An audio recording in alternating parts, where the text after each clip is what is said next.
ఈరోజు మజ్జిగ తిరుమత పోసుకొని వినాయకుడి గుడికి తీసుకెళ్తున్నాను. అక్కడ పెద్దవారు ఉంటారు కదా, ఎండకి వాళ్ళకి కొంచెం ఇచ్చేదానికని తీసుకెళ్తున్నాను. నేనేమి ఎక్కువ తీసుకెళ్ళలేదు, కొద్దిగానే ఒక క్యాన్కి తీసుకెళ్తున్నాను.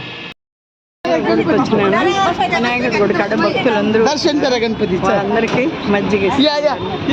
మజ్జిగ ఇవ్వాలనుకున్నాను. అందరూ రాధా గోవింద వినాయకుడి గుడి దగ్గర మజ్జిగ ఈరోజు మజ్జిగ ఇచ్చాను.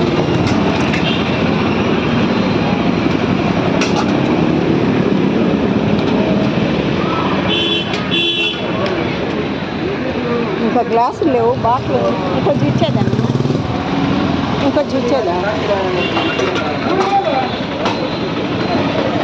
ఇందా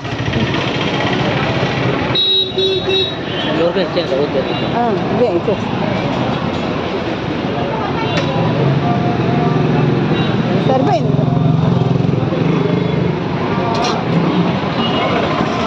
అయినా ఇంకెవరికైనా కావాలంటే చెప్పు. అయిపోయింది.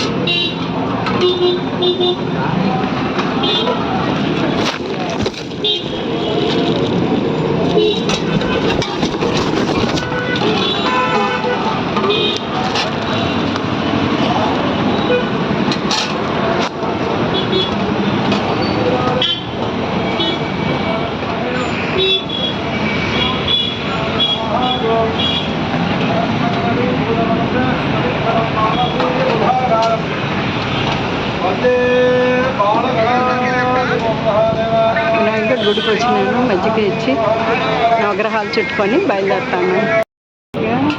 మజ్జిగ ఇచ్చిన తర్వాత వినాయకుడి ప్రదక్షిణ, నవగ్రహాల ప్రదక్షిణ చేసుకొని బయలుదేరుతాను. గుడి దగ్గర కొనేటి దగ్గర నేను ఈరోజు మజ్జిగ ఇవ్వాలనుకున్నా. వినాయకుడి గుడి దగ్గర ఇచ్చాను. ఇచ్చేసి బయలుదేరుతాను. వినాయకుడు గోవిందరాజు స్వామి గుడికి ఎదురుగా ఉంది కదా వినాయకుడి గుడి, కొనేటి దగ్గర.